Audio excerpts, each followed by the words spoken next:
नमस्कार साथियों, गुरु कृपा क्लासेज के YouTube चैनल पर आप सबका हार्दिक हार्दिक स्वागत है। जैसा कि आपको पता है, आज संस्था के अंदर ऑफलाइन सीटी का एक टेस्ट हुआ था। पेपर से पहले पेपर हमने दे दिया, आपने कर लिया, आपका जो रिजल्ट था वो पैक हो चुका है। आज मैं उस पूरे पेपर का सॉल्यूशन आपके सामने करने वाला हूं।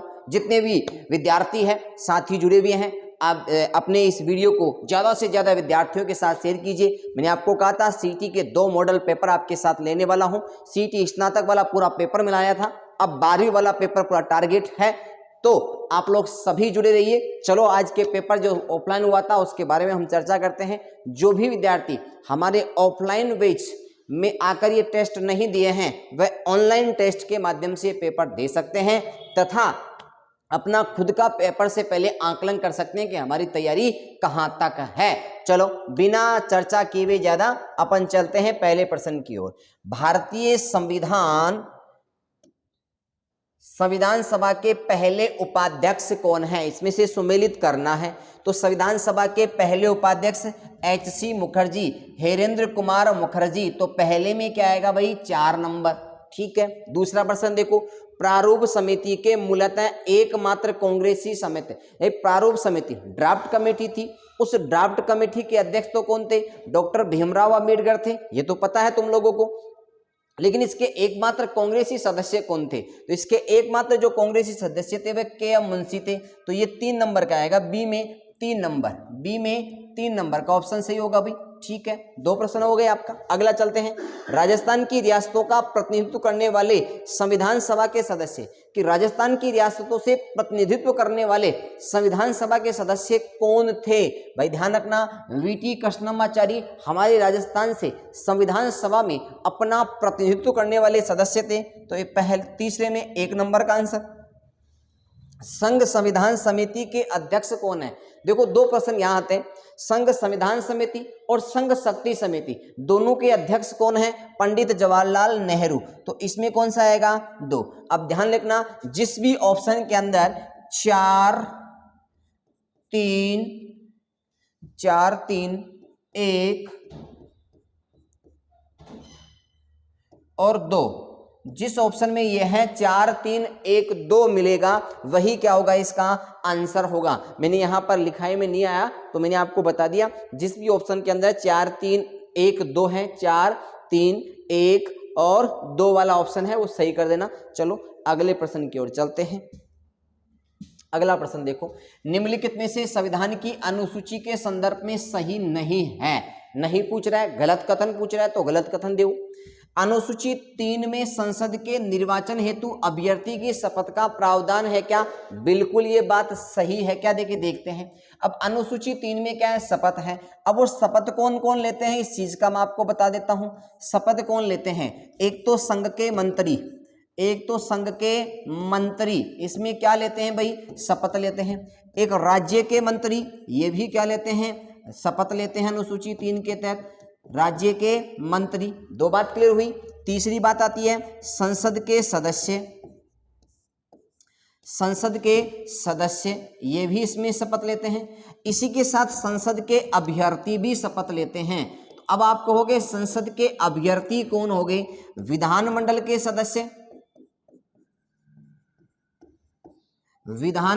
सदस्य तथा विधानमंडल के अभ्यर्थी भी क्या लेते हैं? इसके तहत शपथ लेते हैं। अभ्यर्थी कौन होते हैं?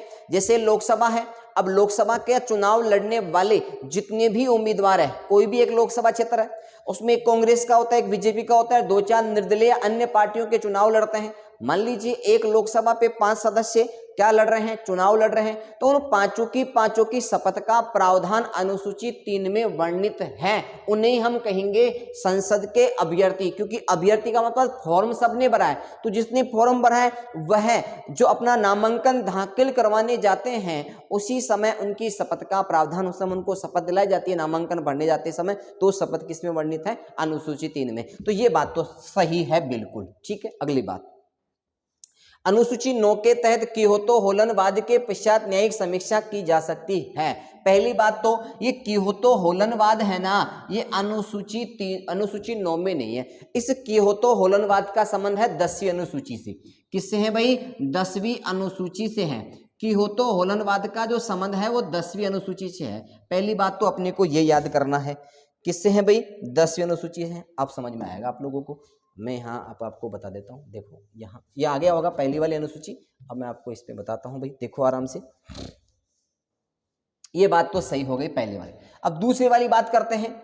9वीं अनुसूची का जो संबंध है वो कौन से वाद से है, कोहेलोवाद से, कोहेलोवाद।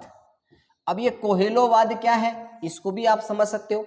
कोहेलोवाद यह है कि 9वीं अनुसूची में डले गए कानून की न्यायिक समीक्षा की जा सकती है। पहले क्या था, ध्यान रखना, 24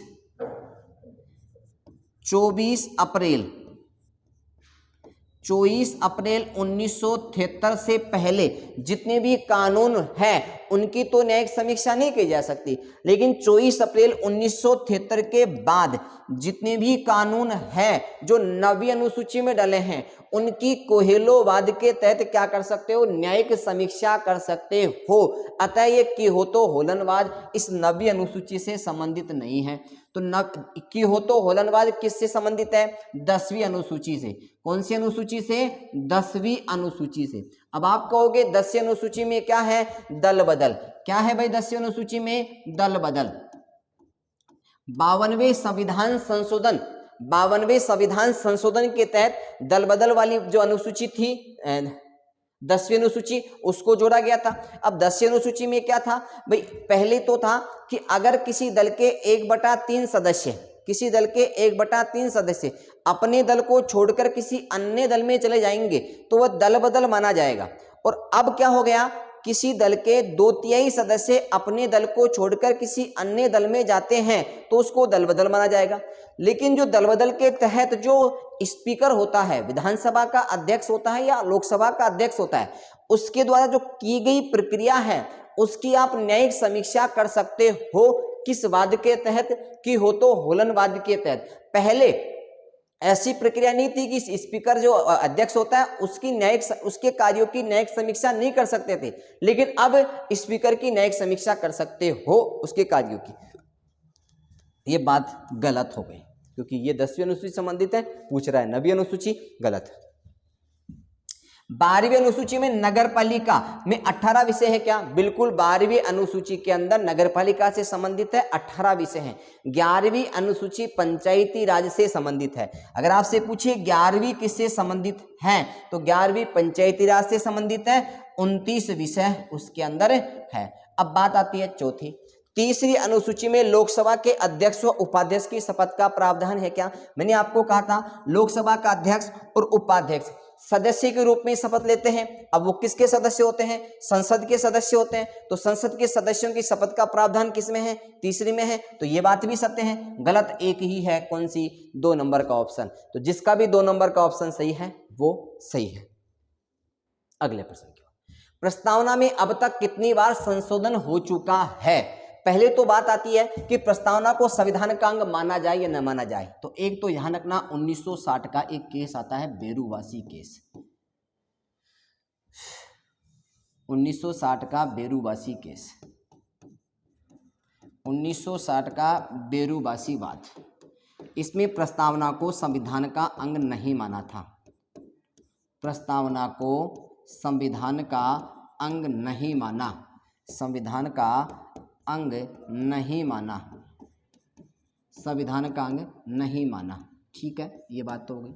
लेकिन 1973 का ध्यान देना, 1973 का एक वाद है केशवानंद भारती वाद।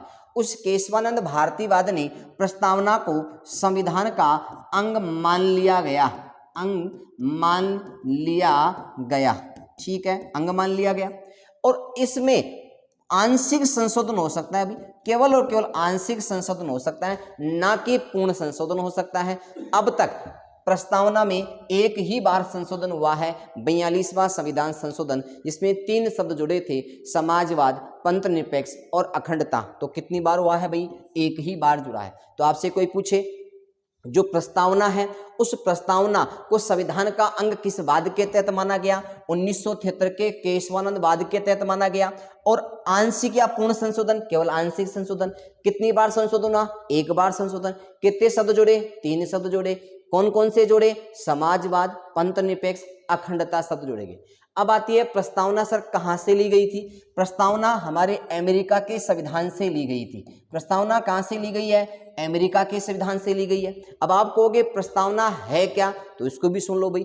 हम भारत के लोग भारत को संपूर्ण प्रभुत्व संपन्न समाजवादी पंथनिरपेक्ष लोकतंत्रात्मक गणराज्य बनाने के लिए उसके समस्त नागरिकों को सामाजिक, आर्थिक, राजनीतिक न्याय, विचार, अभिव्यक्ति, विश्वास, धर्म, उपासना की स्वतंत्रता, प्रतिष्ठा तथा अवसर की समता, व्यक्ति की गरिमा तथा राष्ट्र की एकता व अखंडता को बनाने के लिए, बंधुता बढ़ाने के लिए आज तारीख 26 नवंबर 1949 मिति मंगसर संवत 2006 को आज हम संविधान को अंगीकृत, अधिनियमित और आत्मार्पित करते हैं। ध्यान रखना, ये हमारी प्रस्तावना है। प्रस्तावना कहाँ से ली? अमेरिका से। इस प्रस्तावना की पहली पंक्ति जो है वह we the people of India, ये पंक्ति यूएनओ से ली गई है। लेकिन पूरी प्रेम्बल जो है हमारी प्रस्तावना, उसकी जो लैंग्वेज है, उसकी जो भाषा है, वो ऑस्ट्रेलिया के संविधान से ली गई है। किससे ली गई है? ऑस्ट्रेलिया के संविधान से ली गई है। ये बात आपको क्लियर समझ में आ गया होगा। ठीक है, ये प्रस्तावना को संविधान का अंग किस बात ने नहीं माना, किसने माना, क्या कर सकते हो संशोधन, कितनी बार हुआ, कितने शब्द जोड़े, इसकी पहली पंक्ति कहाँ से ली गई, और समाज न्याय कितने प्रकार की? 3 प्रकार की। सामाजिक, आर्थिक, राजनीतिक न्याय। स्वतंत्रता कितने प्रकार की? 5 प्रकार की। कौन कौन सी? विचार, अभिव्यक्ति, विश्वास, धर्म और उपासना। बंधु समता कितने प्रकार की? प्रतिष्ठा तथा अवसर की समता। प्रतिष्ठा तथा अवसर 2 प्रकार की समता होती है। ये सारी चीजें मैंने आपको बता दी है। चलो अगले प्रश्न की ओर। अंतःकरण की स्वतंत्रता किस अनुच्छेद में है? अब यहाँ कई विद्यार्थी इस स्वतंत्रता का आर्टिकल आते ही क्या हुए? कंफ्यूज। देखो स्वतंत्रता के आर्टिकल, हमारे मूल अधिकारों की हम अगर बात करते हैं, मूल अधिकार, ध्यान देना, मूल अधिकार होते हैं फंडामेंटल राइट्स जो होते हैं, मूल अधिकार। ये मूल संविधान में तो कितने थे? मूल संविधान की बात करते हैं तो मूल संविधान में कितने थे भाई? मूल संविधान में तो 7 थे। लेकिन अभी वर्तमान की बात करते हैं तो वर्तमान में कितने हैं भाई? 6 ही है। अब 6 मौलिक अधिकार है, उनका ट्रिक मैंने आपको बता रखा है ऑफलाइन क्लास के अंदर। यहां अंतःकरण की स्वतंत्रता का अधिकार जो होता है वो 19 से 22 तक है, लेकिन यह अंतःकरण की स्वतंत्रता पूछ रहा है तो अंतःकरण की स्वतंत्रता होती है आर्टिकल 25 में। किसमें है भाई? अनुच्छेद 25 में। 19 में क्या हुआ है? वाक तथा अभिव्यक्ति की स्वतंत्रता, और इसमें 6 प्रकार की स्वतंत्रताएं दे रखी है। अनुच्छेद 21 में जीवन जीने का अधिकार है, जिसमें हमें अनेक प्रकार की स्वतंत्रता दे रखी है। गहरी नींद में सोने का अधिकार, निजता का अधिकार, ये सब आर्टिकल 21 में। 25 में अंतःकरण की स्वतंत्रता, अर्थात अपनी अंतर आत्मा से किसी भी धर्म को मानने, किसी भी धर्म का प्रचार प्रसार करने की हमें स्वतंत्रता है, ये कहता है अनुच्छेद 25। किसी भी धर्म को मानने, अपनी अंतरात्मा से किसी भी धर्म को मानने, प्रचार प्रसार करने की स्वतंत्रता अनुच्छेद 25 के तहत दे रखी है, अंतःकरण की स्वतंत्रता। और ये बातें मैंने आपको बता दी है, आज ज्यादा बात अपन नहीं करने वाले हैं। निम्न में से असंगत युग्म को छांटिए।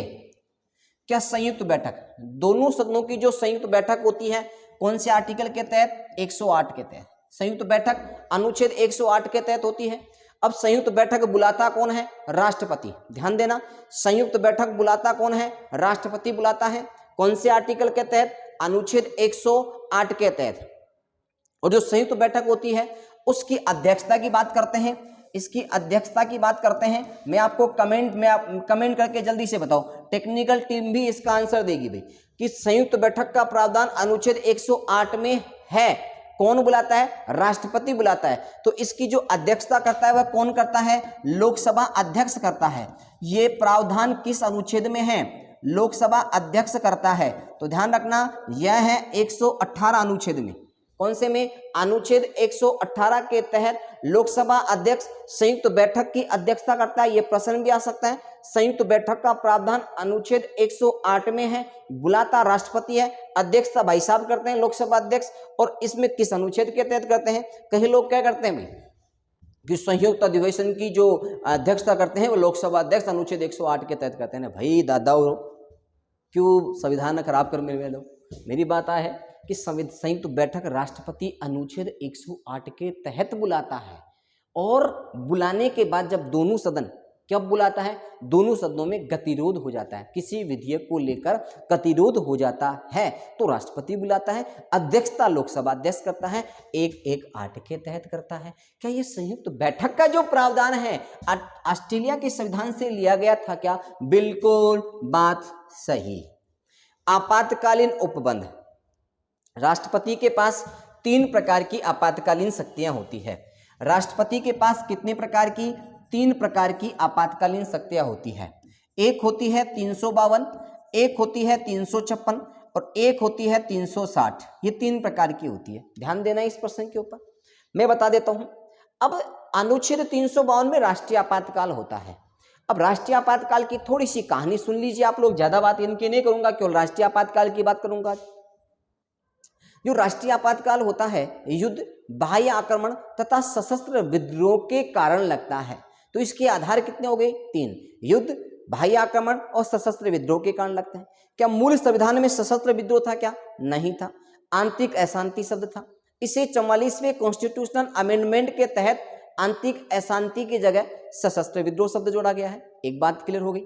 दूसरी बात आती है, क्या राष्ट्रीय आपातकाल पूरे देश में एक साथ लागू होता है या किसी एक राज्य में भी लागू हो सकता है या किसी राज्य के एक भूभाग में भी लागू हो सकता है? ये बताइए आप लोग। ध्यान देना, जो राष्ट्रीय आपातकाल पूरे देश में एक साथ भी लागू हो सकता है, किसी राज्य में भी लागू हो सकता है तथा किसी राज्य के एक छोटे से भूभाग में भी लागू हो सकता है। ये बात कौन सा? आपातकाल 352 हो सकता है। 2 बात क्लियर हो गई।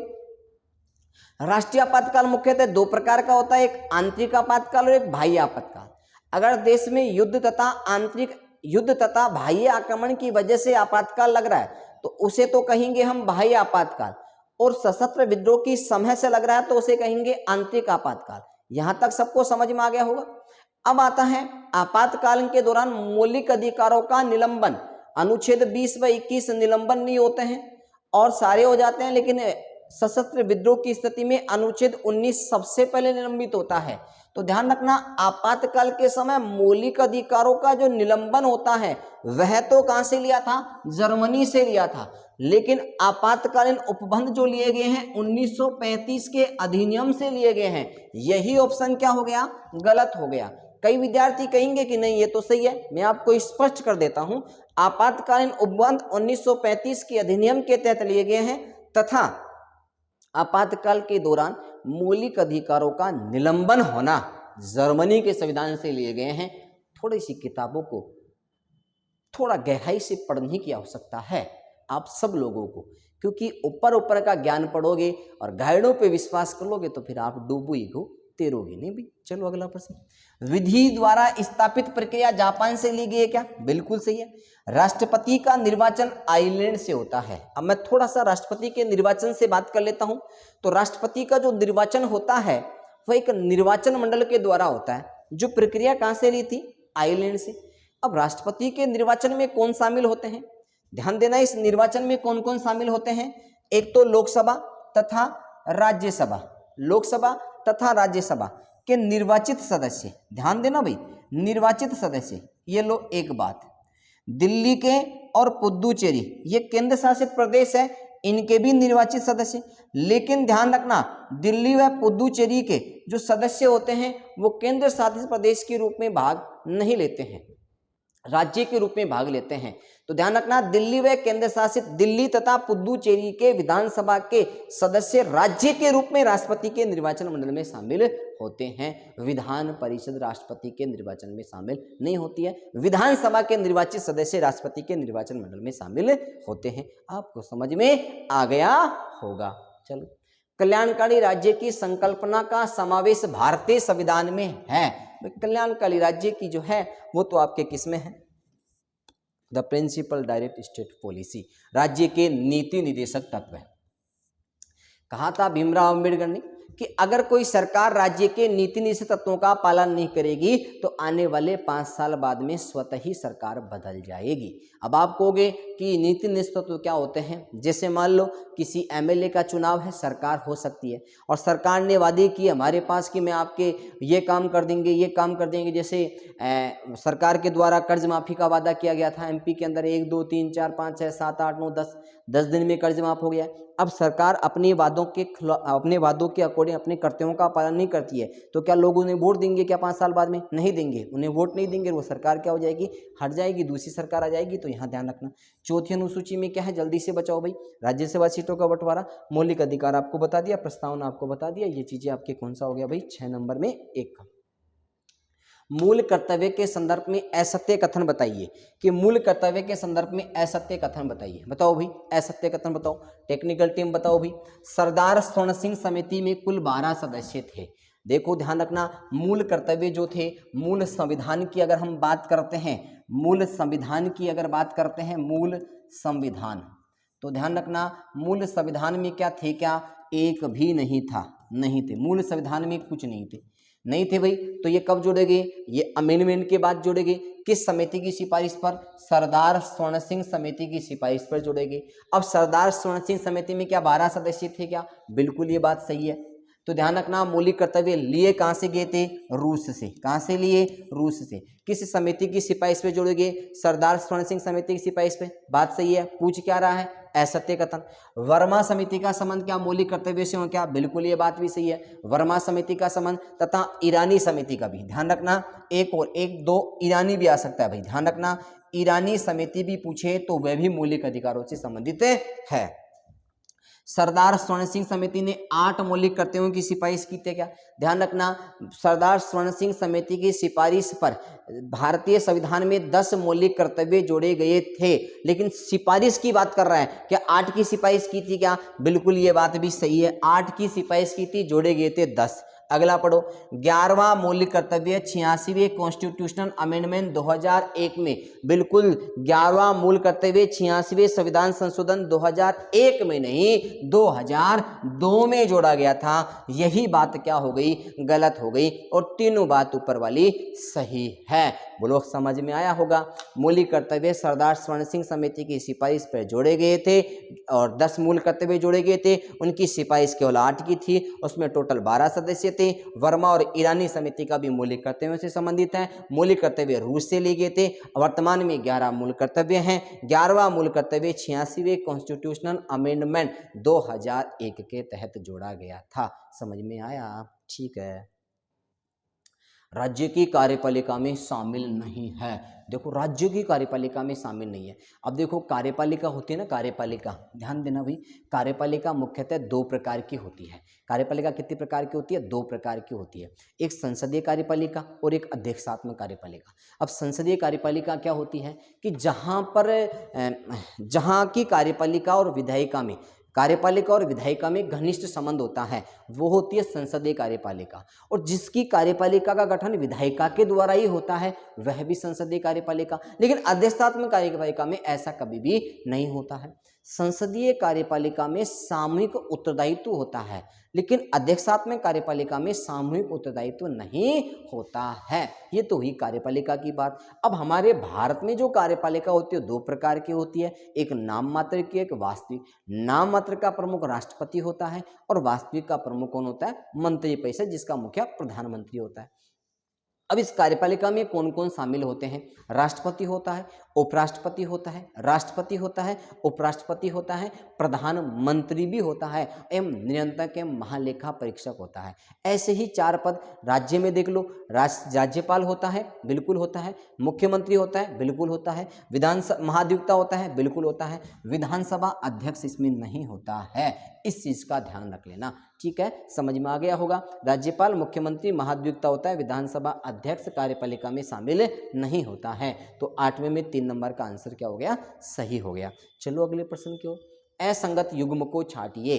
देखो भाई, प्रशासनिक सुधार आयोग का गठन क्या 1969 में हुआ था क्या?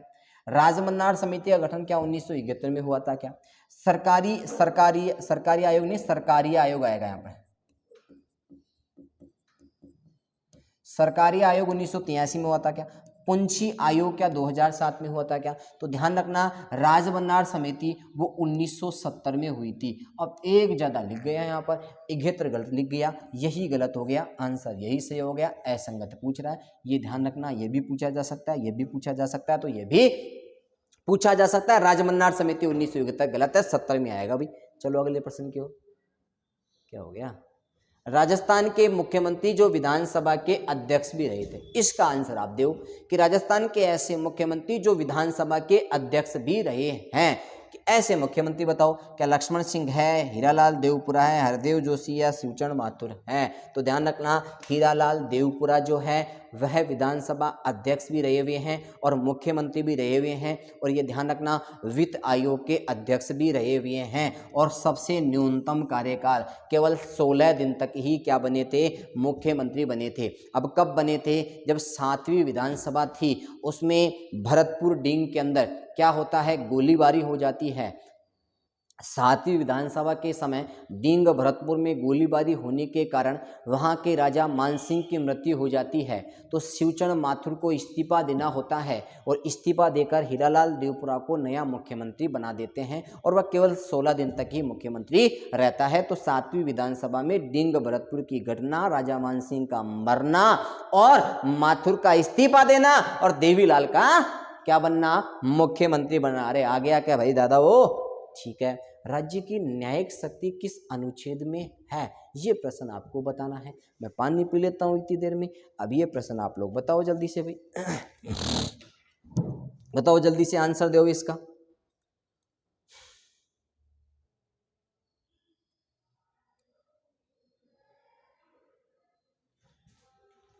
चलो भाई, हाँ 217 है, 233 है, या फिर 161 है, या 173 है? जल्दी से बताओ भाई। 217 में तो क्या है, 161 में क्या है, 173 में क्या है? तो राज्य की न्यायिक शक्ति की बात करें तो न्यायिक शक्ति तो किसमें है, अनुच्छेद 161 में ही है।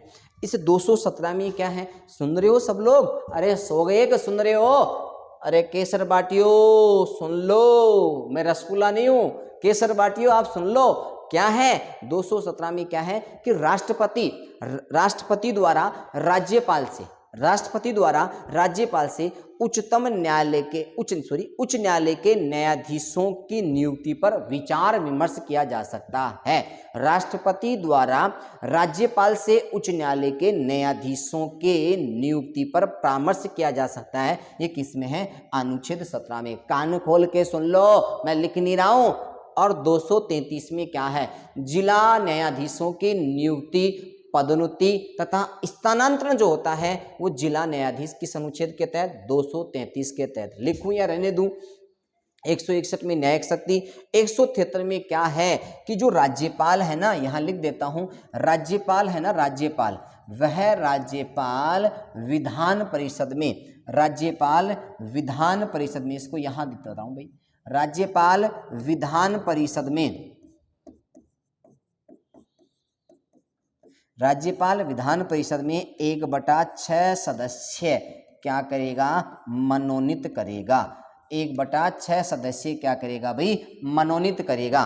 किसके तहत, 173 के तहत। ये लो, और डीपली जाना चाहते हो तो चले जाओ।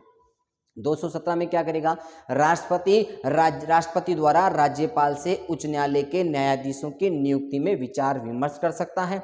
जिला न्यायाधीशों की नियुक्ति, पदोन्नति तथा स्थानांतरण किसमें है, 233 में। 161 में न्यायिक शक्ति है, 173 के तहत, 173(3) के तहत राज्यपाल विधान परिषद में 1/6 सदस्य मनोनीत करता है। बोलो समझ में आया? ये भी समझ में आ गया होगा, ये भी आ गया होगा, ये भी आ गया। अगर दोबारा बताना तो वीडियो को रोक कर दोबारा जाकर सुन लो, बार बार नहीं बताने वाला हूं, ठीक है। चलो, राज्यपाल की सविवेकीय शक्ति नहीं है। क्या मुख्यमंत्री की नियुक्ति करना राज्यपाल की सविवेकीय शक्ति है क्या? बिल्कुल सही है। मंत्री परिषद को भंग करना क्या राज्यपाल की सविवेकीय शक्ति है क्या? बिल्कुल सही है। और विधानसभा में अधिवेशन बुलाना तथा स्थगित करना, ये बात भी उसकी सविवेकीय शक्ति में आता है। विधानमंडल को विघटन करना बिल्कुल गलत है, विधानमंडल को नहीं कर सकता। किसको कर सकता है? विधानसभा को। किसको कर सकता है भाई? केवल विधानसभा को। यहां भंग आएगा भाई, ध्यान रखना भाई, विधानसभा को भंग कर सकता है, ना कि विधानमंडल को। तो ये चौथा नंबर का ऑप्शन गलत हो गया। चलो अगले प्रश्न की ओर। किस संविधान संशोधन में मंत्रियों की संख्या विधानसभा के सदस्यों के 15% से अधिक नहीं होगी? पहली बात तो ये कि विधानसभा में मंत्रियों की संख्या कितनी परसेंट हो सकती है? 15% हो सकती है। जैसे राजस्थान की विधानसभा के अंदर कितने अधिकतम मंत्री कितने हो सकते हैं? तो 15%, 200 का निकाल लो, लगभग 30 होते हैं। 30 ही मंत्री बन सकते हैं, 31 नहीं बन सकते। पहली बात तो ये, अतः कुल सदस्यों का 15% ही बन सकता है। ये प्रावधान कब जोड़ा गया था? 91वें कॉन्स्टिट्यूशनल अमेंडमेंट 2003 में जोड़ा गया था। और ये सारे ही क्या है? गलत है। इसमें 1 नंबर का ऑप्शन क्या हो गया? सही हो गया। मजा आ रहा है? अरे कितने प्रश्न सही हुए अब तक? देखे कितने करवा दिया मैंने? 13 प्रश्न करवा दिए। 13 प्रश्नों में से किस किस के कितने प्रश्न सही हुए? कमेंट करके जल्दी से बताओ, मैं पढ़ रहा हूँ सब चीजों को। जिला प्रशासन के उद्देश्य है जिले के नगरीय व ग्रामीण जनता का कल्याण करना, बिल्कुल सही है। कानून व्यवस्था को लागू करना, भू राजस्व एकत्रित करना, उपयुक्त सभी। जो जिला प्रशासन का उद्देश्य क्या होता है? उपयुक्त सभी। देखो हर एक टॉपिक से प्रश्न मिल रहे हैं आपको। आगे आओ। राज्य मानवाधिकार आयोग के अध्यक्ष व सदस्यों का कार्यकाल पूर्ण होने से पहले किसके द्वारा हटाया जा सकता है? बड़ा ही शानदार प्रश्न है। राज्यपाल, राष्ट्रपति, उच्चतम न्यायालय का मुख्य न्यायाधीश, उच्च न्यायालय का न्यायाधीश। जल्दी बताओ इसका आंसर, बताओ भाई। राज्य मानवाधिकार आयोग के अध्यक्ष व सदस्य, राज्य मानवाधिकार आयोग के वर्तमान अध्यक्ष कौन है? ये भी मुझे बताओगे आप कि राज्य मानवाधिकार आयोग के वर्तमान अध्यक्ष कौन है? कमेंट करके जल्दी से बताओगे। और इसका कार्यकाल क्या होता है? 565 होता है, 465 होता है या 370 होता है? ध्यान रखना 370 ही होता है इसका कार्यकाल। ध्यान रखना ये प्रश्न का आंसर होगा राष्ट्रपति ही। क्या होगा भाई? राष्ट्रपति। राज्य मानवाधिकार आयोग के अध्यक्ष व सदस्यों के कार्यकाल पूर्ण होने से पहले राज्यपाल द्वारा नहीं, राष्ट्रपति द्वारा हटाया जा सकता है। अरे सो गए, उठ रहे हो? चाहो चाय पियो, उठाओ, उठो उठो जल्दी से उठो। निम्न में से कौन सा समूह राजस्थान की पर्वत चोटियां उनकी ऊंचाई के अनुसार सही अवरोही होगा? अवरोही क्रम होगा। अवरोही क्रम पूछ रहा है ये। अवरोही क्रम बताओ जल्दी से। अरे उठो, जल्दी से उठो भाई। तुम तो सो रहे हो इतनी जल्दी, अभी तो प्रश्न चालू हुए हैं, स्टार्ट हुए हैं और तुम लोग सोने लग गए। अब बताओ, ट्रिक बताओ, सब लोग मेरे साथ बोलना। और अगर कोई रजाई में है ना, रजाई में भी बोलना है। ऐसा घर वाले उठ के आ जाएंगे, चोरे में कहीं होगो और चोरी में क्यों होगो भाई? बोलो सब लोग मेरे साथ में, मैं बोल रहा हूं, सभी बोलना। गुरु से दिल जरा आशा से लगा। अरे बोलो साहब, गुरु से दिल जरा आशा से लगा, कुंभ की धूल में रघु ऋषि के कमल खिलते हैं। गुरु से दिल जरा आशा से लगा, कुंभ की धूल में रघु ऋषि के कमल खिलते हैं। सज्जन मोर खो में 7 बोली रोज बोले, और बीबी को एमबी का सीरा भागया। अगर लाइव राजू बढ़ रहा है ना, तो पता लग गया होगा राजू को, क्योंकि राजू एमबी में लेके आया था। उसकी पत्नी कही थी कि मुझे तो यहाँ कुछ पसंद नहीं है, केवल सीरा ही पसंद है। भाई देखो कहाँ आई थी, होटल में खाना आई थी, वही सीरा पसंद हुआ। तो मैं दोबारा बोल रहा हूँ, ट्रिक मिले, ध्यान देना। गुरु से दिल जरा आशा से लगा, तो गुरु सी का मिल रहा है क्या? नहीं, गुरु से नहीं मिल रहा, दिल नहीं मिल रहा। अच्छा। अवरोही क्रम क्या होता है, पहले तो ये समझो, सुनना भाई। अवरोही क्रम क्या होता है? अवरोही क्रम बोलते हैं किसको? घटते क्रम को। घटते क्रम को अवरोही क्रम किसको बोलते हैं? घटते क्रम को। अर्थात सबसे पहले क्या आएगा? बड़ा, फिर क्या आएगा? उससे छोटा। तो गुरु से दिल जरा आशा से लगा, गुरु से दिल जरा आशा से लगा। तो आशा से क्या हो गया? अचलगढ़। आशा से क्या हो गया भाई? अचलगढ़ हो गया। आशा से अचलगढ़ हो गया। आशा से लगा,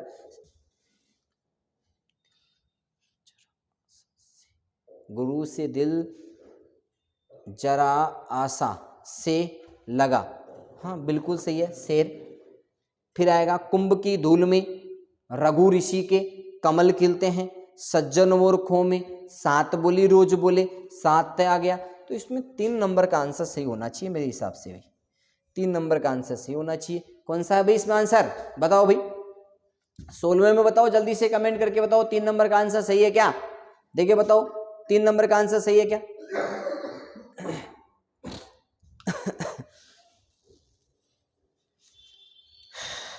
16 नंबर का आंसर है ना ये।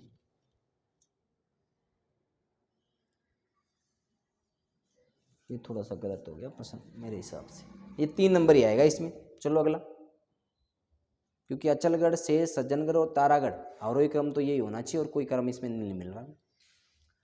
23.5 डिग्री, ये ऐसा लिखा हुआ है भाई, ध्यान देना भाई।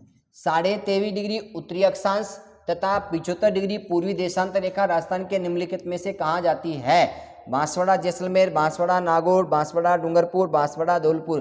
तो देखो भाई 75 तो 20 में जाएगी, है ना, तो ये तो सीधा सा हो गया। बांसवाड़ा तो नीचे वाला हो गया और नागौर वाला किस में आ गया? जहाँ लापोलाई गांव मकराना तहसील होती है, इसमें बी नंबर का ऑप्शन क्या हो गया? सही हो गया। अगर आपसे पूछे राजस्थान का केंद्रीय जिला कौन सा है तो नागौर, और नागौर का कौन सी तहसील है? मकराना तहसील, और मकराना में भी कौन सा गाँव? लापोलाई गाँव। मकराना भी कौन सा गांव? लापोलाई गांव आ जाएगा। ठीक है, अगले प्रश्न की ओर चलते हैं। अच्छा, 18वां प्रश्न गायब है। निम्नलिखित कथनों में से असुमेलित कथन को छांटिए। घग्गर नदी राजस्थान की आंतरिक प्रवाह की सबसे लंबी नदी है क्या? बिल्कुल सही है, हिमाचल प्रदेश से। कहां से? हिमाचल प्रदेश से घग्गर नदी का उद्गम होता है और हनुमानगढ़ के टिब्बी तहसील से होती हुई ये पाकिस्तान के फोटाबाज तक जाती है। तो घग्गर नदी राजस्थान की आंतरिक प्रवाह की सबसे लंबी नदी है, बिल्कुल कथन सही है। कांकनी नदी आंतरिक प्रवाह की सबसे छोटी नदी है, कांकनी मसूरदी, जो जैसलमेर के अंदर है। कांकनी और मसूरदी कहाँ पर है? आपके जैसलमेर में। कहाँ पर है भाई? जैसलमेर में। ध्यान रखना ये जैसलमेर में है, ये लो मैंने आपको बता दिया जैसलमेर। साबी नदी एकमात्र नदी जो राजस्थान के हरियाणा तक जाती है, ये बात भी सही है। साबी नदी जो होती है वह एकमात्र नदी है सेवर की पहाड़ियों से निकलती है जो हरियाणा तक जाती है। निम्बार्क संप्रदाय कहाँ पर है? अजमेर में। निम्बार्क संप्रदाय कहाँ पर है? अजमेर में। सलेमाबाद अजमेर में, सलेमाबाद अजमेर में। कि प्रमुख पीठ क्या रूपारेल में है क्या? रूपारेल नदी कहाँ पर है? अलवर में। अलवर की मुख्य नदी तथा अलवर की सबसे लंबी नदी कौन सी है? रूपारेल नदी है। जो क्या निम्बार्क संप्रदाय अजमेर में है क्या? नहीं। तो अजमेर में तो कौन सी है? निम्बार्क संप्रदाय तो कहाँ पर है? अजमेर में। रूपारेल नदी कहाँ से आ गई भाई? अजमेर के अंदर। ठीक है, अलवर में है रूपारेल नदी। चलो अगला प्रश्न, इसका यही आंसर सही हो गया। गलत कथन पूछ रहा है तो 4 नंबर का आंसर क्या हो गया? गलत। चलो, कोपेन के जलवायु वर्गीकरण के अनुसार निम्नलिखित में से किन जिलों में BSHW ध्यान रखना, स्टेपी प्रकार की वनस्पति, और स्टेपी प्रकार की वनस्पति कहाँ पाई जाती है? अरावली पर्वतीय प्रदेश में। कहाँ पाई जाती है? अरावली पर्वतीय प्रदेश में। और 20वें के आंसर जल्दी से बताओ कौन सा होगा भाई? 20वें में जोधपुर, नागौर, सीकर। जोधपुर, नागौर, सीकर और झुंझुनू। डूंगरपुर, बांसवाड़ा में तो कौन सी पाई जाएगी भाई? AW पाई जाएगी। यहाँ कौन सी पाई जाएगी?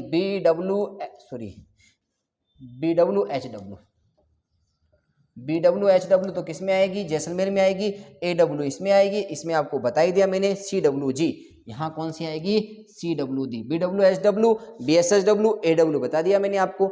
इसमें तो क्या हो गई? BSHW, BWHW, इसमें आ गए CWG, इसमें कौन सी आ गई? AW। ठीक है, अगले प्रश्न।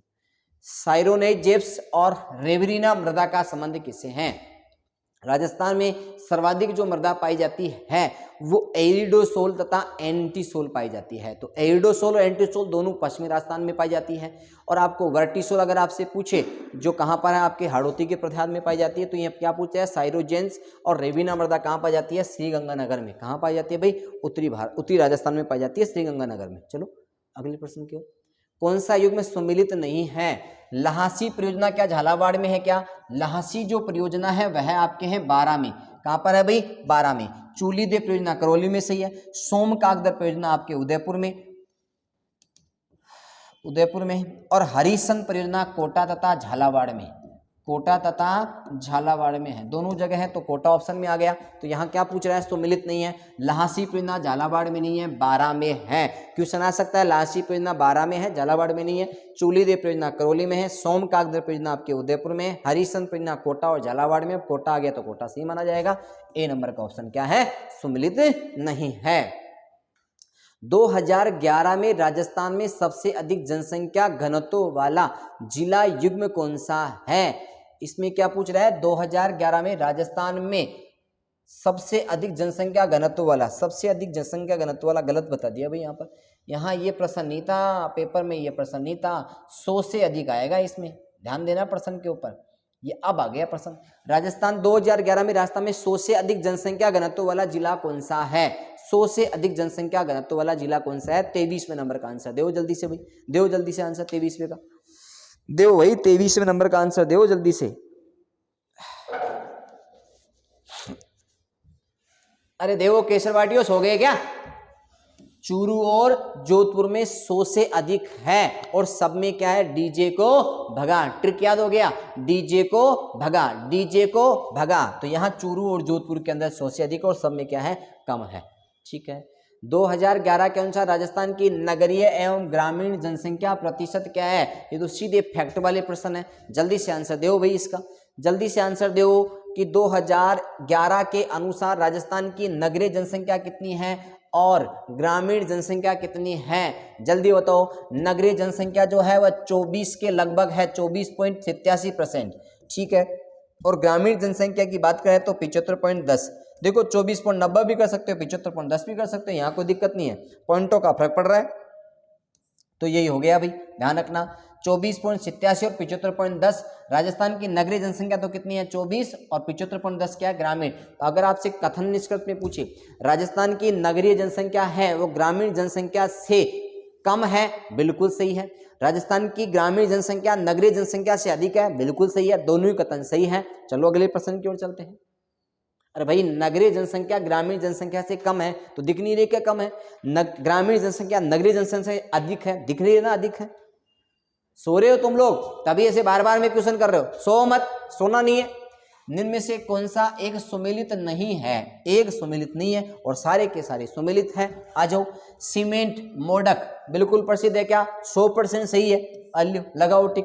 गड़ेपान उर्वरकों के लिए प्रसिद्ध है, एक ही तो जगह है जो उर्वरक सर्वाधिक पाई जाए गड़ेपान में, बिल्कुल 100% सही है।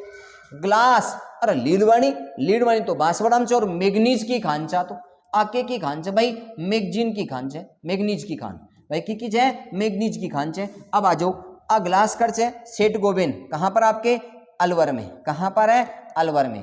भिवाड़ी अलवर में ग्लास की फैक्ट्री है और लीलवाणी बांसवाड़ा के अंदर पड़ती है जो मैगजीन की सबसे बड़ी खान है। मैगजीन जो है वो कहां पर है, मैग्नीज, सॉरी मैगजीन का नाम आ रहा है, मैग्नीज जो है वो सर्वाधिक कहां पर है, लीलवाणी बांसवाड़ा में है। और ग्लास सेठ गोबेन जो फैक्ट्री है वो आपके भिवाड़ी अलवर में है। तांबा खेतड़ी बिल्कुल प्रसिद्ध है, खेतड़ी बाबू तांबा के लिए प्रसिद्ध है। आओ आगे, 3 नंबर का ऑप्शन सही हो गया, जिसने 3 नंबर किया वो सही हो गया, ये लो।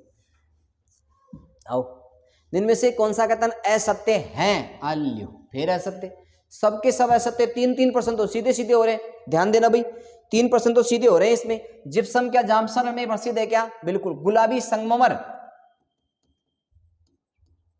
गुलाबी संगमरमर कहां है, बाबरमाल उदयपुर में है क्या, बिल्कुल सही है। तांबड़ा राजमहल में है क्या, बिल्कुल सही है। यूरेनियम राजगढ़ में नहीं है, यूरेनियम कहां है आपके, सीकर में, ये लो, यही प्रश्न गलत हो गया।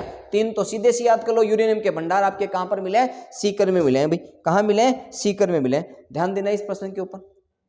इनमें से कौन सा सम्मिलित नहीं है, क्लोसपार मांडोकीपाल डूंगरपुर में है क्या, डूंगरपुर में, ये लो, क्लोसपार मांडोकीपाल डूंगरपुर में है क्या। सीसा जस्ता, अरे राजपुर खेड़ा का नाम ही नहीं है यहाँ पर, तो राजपुर खेड़ा नहीं आएगा। सीता जस्ता तो आपके चित्तौड़ में है, जिसमें जावर भी आ जाएगा। एक तो चित्तौड़ है, एक आपके उदयपुर है, एक आपके भीलवाड़ा है, रामपुरा दरीबा है ना, रामपुरा आगूजा, रामपुरा दरीबा, राजसमंद और जावर, ये खाने सीसा जस्ता की है। बेरिलियम शिकारबाड़ी के लिए प्रसिद्ध है, जिप्सम जासमन के लिए प्रसिद्ध है, तो ये गलत हो गया। राजपुरा खेड़ा इसके लिए प्रसिद्ध नहीं है। भीलवाड़ा, चित्तौड़, उदयपुर, रामपुरा आगूजा, जावर खान, ये सब किसके लिए है, सीसा जस्ता के लिए है। चलो अगला प्रश्न। Jalipa Kapurdi super thermal power plant कहां पर स्थित है, ये प्रश्न बताओ, 28वें नंबर का प्रश्न। जल्दी से बताओ भाई कि झालावाड़ में है कि बीकानेर में है कि बाड़मेर में है कि जैसलमेर में। सभी का वेट कर रहा हूं मैं, सभी का वेट कर रहा हूं। 28वें नंबर का प्रश्न, सभी का वेट कर रहा हूं मैं। सभी बताओ भाई इसका आंसर कि Jalipa Kapurdi super thermal power plant कहां पर है, बाड़मेर में। कहां पर है, बाड़मेर में है। राजस्थान में वनों के विकास के लिए राज्य वन संरक्षण अधिनियम, वनों के विकास के लिए राज्य वन संरक्षण अधिनियम कब बनाया गया था, 1927, 1950, 1952, 1953। तो राज्य वन संरक्षण अधिनियम राजस्थान के अंदर 1953 में बनाया गया था। कब बनाया गया था भाई, 1953 में बनाया गया था। अगला प्रश्न बताओ।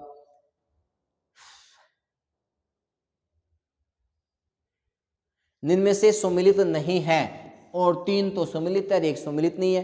खरमोर पक्षी के अजमेर का है क्या, भरतपुर में सारस क्रेन, दौसा में मगर और जालोर में भालू। ठीक है, बताओ जल्दी से भाई, जल्दी से बताओ। ध्यान रखना, दौसा में तो खरगोश सुना मैंने तो। अरे मगरमच्छ तो कहाँ का है? बारा का। मगर तो कहाँ का है? बारा का। दौसा के अंदर जो है वो कौन सा है? खरगोश है भाई। कौन सा है भाई? ये लो, खरगोश है भाई। ध्यान रखना भाई, दौसा में खरगोश है, मगर आपके बारा में है, जालोर का भालू है, भरतपुर का सारस क्रेन है, अजमेर का खड़मोर है। अब कमेंट करके बताओ जयपुर का क्या है? अरे जयपुर का क्या है? रजाई उड़ के सो रहे हो नालाई को, उठो। चीतल। राजस्थान में प्रथम पर्यटन नीति की घोषणा कब की गई थी? राजस्थान में प्रथम पर्यटन नीति की घोषणा कब की गई थी? जल्दी बताओ इस प्रश्न का आंसर। अरे जल्दी बताओ भाई, राजस्थान में प्रथम पर्यटन नीति की घोषणा कब की गई थी? जल्दी बताओ। अरे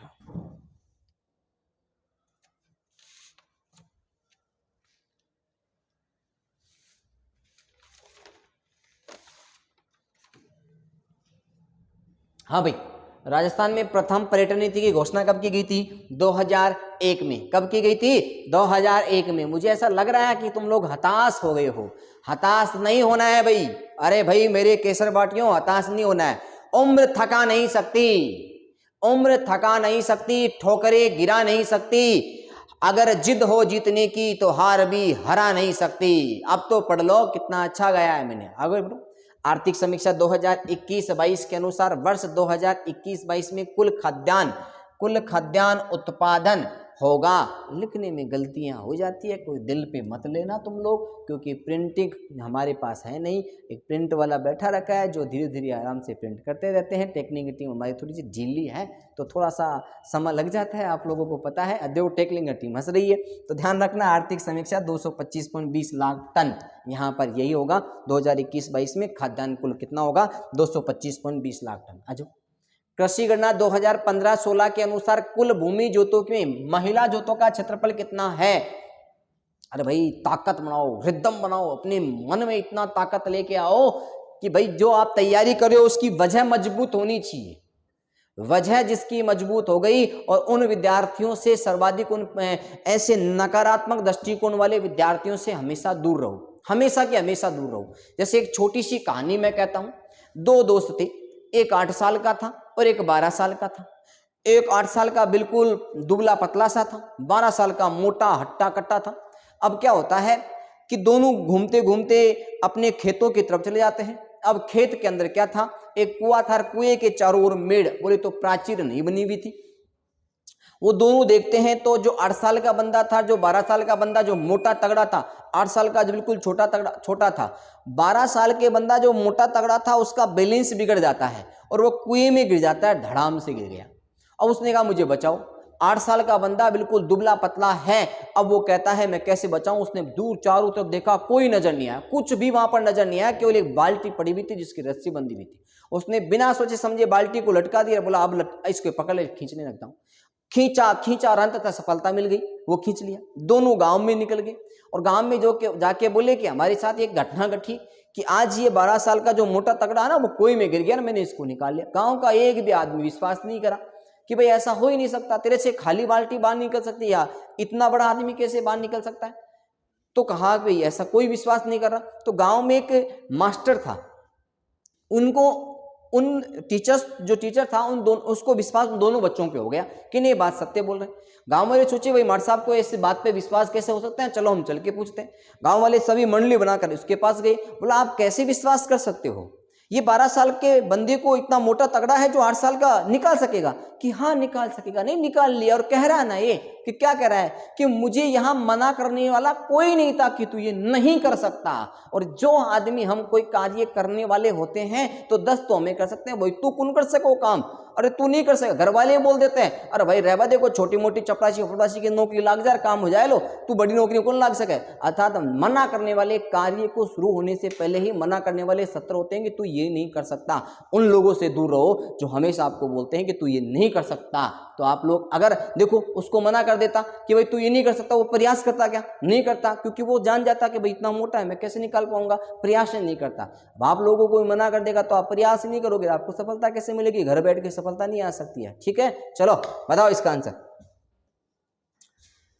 कृषि गणना 2015-16 के अनुसार कुल भूमि जोतों में महिला जोतों का क्षेत्रफल 16.55 लाख हेक्टेयर है। भाई कितना है? 16.55 लाख हेक्टेयर है। ध्यान रखना इस प्रश्न का आंसर 16.55 लाख हेक्टेयर है। ठीक है, इसकी डिटेल से मैं आपको बता देता हूं कि इसमें कुल जोतों की अगर बात करते हैं तो 76.55 लाख है तथा 208.73 होता है। चलो इसको बाद में बात करेंगे। रिमोट कहाँ गया? राजस्थान में राष्ट्रीय बागवानी मिशन कितने जिलों में क्रियान्वित की जा रही है? 24 जिलों में। कितने जिलों में? 24 जिलों में। आ सकता है प्रश्न। राज्य में प्रति व्यक्ति आय स्तर मूल्यों पर 2021-22 में अग्रिम अनुमान क्या है? स्तर मूल्य पे पूछ रहा है, ना कि प्रचलित मूल्य पे पूछ रहा है। अगर प्रचलित मूल्य पे पूछता तो 135, 218। ये तो किसमें है? प्रचलित मूल्यों पे है। क्या ऑप्शन में? ये तो प्रचलित मूल्य पे है, ये तो प्रचलित मूल्यों पे है। अब पूछ क्या रहा है? स्तर कीमतों पे तो 81,231, 81,231 है क्या किसी ऑप्शन में? नहीं है, तो 32 लगभग यही ऑप्शन हो जाएगा। स्तर कीमतों पे प्रति व्यक्ति आय 81,231 से 31 नहीं दे रखा तो 32 मान लेंगे। प्रचलित कीमतों पे आपको मैंने बता दिया 1,35,218 ये प्रचलित कीमतों पे है। इसका आंसर स्तर कीमतों पे कौन सा आ गया? दो होते हैं, तो स्तर कीमत और एक प्रचलित कीमत। अब कुछ केसर पार्टी ऐसे भी है कि भाई नहीं समझते हैं कि भाई स्तर क्या होते हैं, प्रचलित। भाई ऑफलाइन बेच में आओ, बता देंगे आपको। ठीक है, स्तर कीमतों में पूछे तो ये, प्रचलित कीमतों में पूछे तो ये। राजस्थान राज्य को कृषि जलवायु के आधार पर कितने भागों में बांटा गया है? ये प्रश्न तो बहुत ही शानदार है। 10 कृषि जलवायु प्रदेशों में बांटा गया है। कितने में? 10 कृषि जलवायु प्रदेशों में। अगला प्रश्न, राज्य स्तरीय ट्रांसजेंडर, ये क्या जो रहा है यहाँ पर जा रहा है कि राज्य स्तरीय ट्रांसजेंडर महोत्सव, राज्य स्तरीय ट्रांसजेंडर महोत्सव का आयोजन कहाँ किया गया? अभी हाल ही में किया गया, दिसंबर के महीने में किया गया। ध्यान रखना एक प्रश्न आ सकता है। अलवर में किया गया ट्रांसजेंडर महोत्सव का आयोजन। अलवर के जिला कलेक्टर कौन है? डॉक्टर जितेंद्र कुमार सोनी। हाल ही में योग साधना संविधान पार्क नवग्रह नक्षत्र वाटिका का शिलान्यास कहाँ किया गया? इसका देवो आंसर, देवो देखिए जल्दी से आंसर। ये भी दिसंबर का ही करंट अफेयर्स है भाई, जल्दी से बताओ। विधानसभा जयपुर, राजस्थान विश्वविद्यालय जयपुर, जगतगुरु रामानंदाचार्य विश्वविद्यालय जयपुर और रामनिवास बाग जयपुर। तो ध्यान रखना जगतगुरु रामानंदाचार्य विश्वविद्यालय, संस्कृत विश्वविद्यालय जयपुर के अंदर संविधान पार्क, योग साधना पार्क और नवग्रह नक्षत्र वाटिका का शिलान्यास किया गया है। चलो अगला प्रश्न, हाल ही में 120.80 करोड़ रुपए की लागत से नवीन ग्रीनफील्ड एयरपोर्ट का निर्माण कहाँ किया गया? बात बहुत शानदार। ऐसा पूछा जा सकता है कि हाल ही में जो नवीन ग्रीन फील्ड एयरपोर्ट का जो निर्माण किया जा रहा है उसकी कुल लागत कितनी है? 120.80 करोड़ रुपए। अब कहाँ किया जा रहा है? तो कोटा में किया जा रहा है। कहाँ किया जा रहा है भाई? कोटा में किया जा रहा है। समझ में आ रहा है कि नहीं आ रहा? ठीक है, अगर आप कोई सो गया ना तो मैं आपको मोबाइल के अंदर कैमरे में आकर मारूंगा आप लोगों को। ध्यान रखना इस बात को। सो रहे हो आराम से? ठीक है। राज्य की पहली हस्तशिल्प नीति कब जारी हुई है? टेक्निकल टीम भी सो रही है हमारी, आपकी गलती नहीं है। देखो हमारी टेक्निकल टीम सो रही है और मैं खड़ा हूं यहाँ पर। ये तो आप हताश कर रहे हो मुझे, है ना? तो ऐसे जोश लाओ और सो के लगभग आप लाइव कर दो, आज मजा आ जाएगा। 17 सितंबर 2022 को हस्तशिल्प नीति अपनाई गई है, पहली प्रथम हस्तशिल्प नीति 17 सितंबर 2022 को। आ जाओ। MSME नीति जो थी ना, उसमें टेक्नोलॉजिकल पार्क भारत में कहाँ बनेगा? राजस्थान में, राजस्थान के दौसा जिले में बनेगा भाई। ठीक है, MSME पार्क जो दौसा में बनेगा भाई राजस्थान में। आ जाओ। संयुक्त राष्ट्र पर्यावरण द्वारा वृक्ष मित्र पुरस्कार किसे दिया गया है? ये प्रश्न बताओ भाई। संयुक्त राष्ट्र पर्यावरण द्वारा वृक्ष मित्र पुरस्कार किसे दिया गया है? बताओ भाई जल्दी से इस प्रश्न का आंसर दो। दो दो दो दो हाँ बताओ भाई। प्रश्न नंबर 42, प्रश्न नंबर 42 जल्दी बताओ आंसर। संयुक्त राष्ट्र पर्यावरण द्वारा वृक्ष मित्र पुरस्कार किसे दिया गया था? महेंद्र भानावत को दिया गया था क्या? गुलाबचंद कोठारी अवार्ड था इसको तो। दुर्गादास मुआल राष्ट्रीय शिक्षक पुरस्कार में मिला है। दिव्या मदेरणा ये हमारी विधायक महोदय हैं जिनको सर्वश्रेष्ठ विधायक का दर्जा मिला था 2022 वाला 21 वाला सॉरी। और सिद्धि जोहरी को क्या मिला है? संयुक्त राष्ट्र पर्यावरण द्वारा वृक्ष मित्र पुरस्कार। इसको सिद्धि जोहरी को तो क्या मिला है? संयुक्त राष्ट्र पर्यावरण वृक्ष मित्र पुरस्कार। महेंद्र भानावत को गुलाब कोठारी अवार्ड, दुर्गादास मुआल को सर्वश्रेष्ठ शिक्षक का अवार्ड मिला है और दिव्या मदेरणा जो है 2021 के सर्वश्रेष्ठ विधायकों में गिनी गई है। ठीक है, आ गया समझ में? अरे भाई समझ में आया ना? महेंद्र भानावत गुलाब कोठारी अवार्ड। दुर्गादास मोवाल राष्ट्रीय शिक्षक जो दिवस था उसके उपलक्ष्य पर शिक्षकों के रूप में सम्मानित किया गया था। दिव्या मदेरणा को 2021 का सर्वश्रेष्ठ विधायक चुना गया है। सिद्धि जोरी जो है संयुक्त राष्ट्र पर्यावरण द्वारा वृक्ष मित्र पुरस्कार दिया गया है। राजस्थानी भाषा के लिए 2022 का केंद्रीय बाल साहित्य अकादमी 2022 का केंद्रीय बाल साहित्य पुरस्कार किसे दिया गया था? राजेंद्र गुर्जर को दिया गया है क्या? संजय पुरोहित को, विश्वामित्र दादीज को, कीर्ति, जिसने राजेंद्र गुर्जर किया ना उसका बिल्कुल प्रश्न सही होगा भाई, ध्यान रखना। देखो कीर्ति जोशी है क्या, विश्वामित्र दादीज है क्या, संजय पुरोहित हो क्या, या राजेंद्र गुर्जर है क्या? जल्दी से 43 का आंसर बताओ भाई, जल्दी बताओ 43 का आंसर। विश्वामित्र दादीज, ध्यान रखना 2021 का बाल साहित्य पुरस्कार कीर्ति जोशी को मिला था और 2022 का किसको मिला है? विश्वामित्र दादीज को मिला है। तो 2 नंबर का आंसर हो गया। और आपको पता है सारे लोग आपके जानकार हैं। आगे, खेमराज समिति का संबंध किससे है? खेमराज समिति का संबंध किससे है? कर्मचारी संगठनों से, नए जिलों से, प्रतियोगिता से? कोई नहीं। तो नए जिलों के से तो राम लुभाया कमेटी थी, राम लुभाया कमेटी, राम लुभाया, ठीक है। प्रतियोगिता परीक्षाओं से थी व्यास कमेटी और कर्मचारी से थी खेमराज कमेटी। तो कर्मचारी आएगा कौन सा? खेमराज कमेटी जो थी वो कर्मचारी संगठनों की जो मांग थी परमानेंट करने वाली, वो खेमराज कमेटी थी जिनमें सरकार ने गठित की थी, जिसने अपनी रिपोर्ट दिसंबर माह में पेश की है। चलो ठीक है। 18वें राष्ट्रीय भारत स्काउट गाइड जम्बूरी का आयोजन कहाँ किया गया है? सबको याद है ये प्रश्न, लेकिन इसका आंसर देखो, देखिए निम्रोली गांव, निम्रोली ब्राह्मण गांव, ध्यान रखना पूरा अगर आ जाए तो निम्रोली ब्राह्मण गांव में, यहाँ निम्रोली ब्राह्मण गांव आना चाहिए था। पाली के निम्रोली ब्राह्मणी गांव के अंदर इसका 18वीं भारतीय स्काउट गाइड जम्बूरी का आयोजन किया गया है। और कोई ऑप्शन इसमें मिल ही नहीं रहे हैं। देखो रोहट पाली में, जोधपुर दे दिया, सोजत पाली में मेहंदी प्रसिद्ध है जिसको भी GI टैग मिला है। क्या मिला है भाई? GI टैग मिला है। यह भी आप लोगों को आ गया होगा। साहित्य अकादमी पुरस्कार एवं अनुवाद पुरस्कार 2022 किसे दिया गया? किरण मीणा, अशोक पुरोहित, कमल रंगा और महेंद्र भानावत। जल्दी से इस प्रश्न का आंसर दो। 46वें नंबर का प्रश्न है और 46वें नंबर के प्रश्न को आंसर आपको देना है भाई। देखो भाई, आलेखु अंबा, अभी सेकंड ग्रेड में प्रश्न आया था। आलेखु अंबा, आलेखु अंबा एक रचना है, आलेखु अंबा, जिसके रचनाकार है कमल रंगा, जिसको साहित्य अकादमी पुरस्कार एवं अनुवाद पुरस्कार 2022 दिया गया है। किस रचना पे? आलेखु अंबा पर। किस पे? आलेखु अंबा पर कमल रंगा को यह पुरस्कार दिया गया है। चलो अगला प्रश्न, राजस्थान का दूसरा शाखा किस दुर्ग में हुआ था? जल्दी बताओ भाई, राजस्थान का दूसरा शाखा किस दुर्ग में हुआ था? चित्तौड़ दुर्ग में हुआ था। किस दुर्ग में हुआ था भाई? चित्तौड़ दुर्ग में हुआ था। ठीक है, चलो भाई अगला प्रश्न बताओ, जल्दी से बताओ भाई, जल्दी बताओ। अच्छा,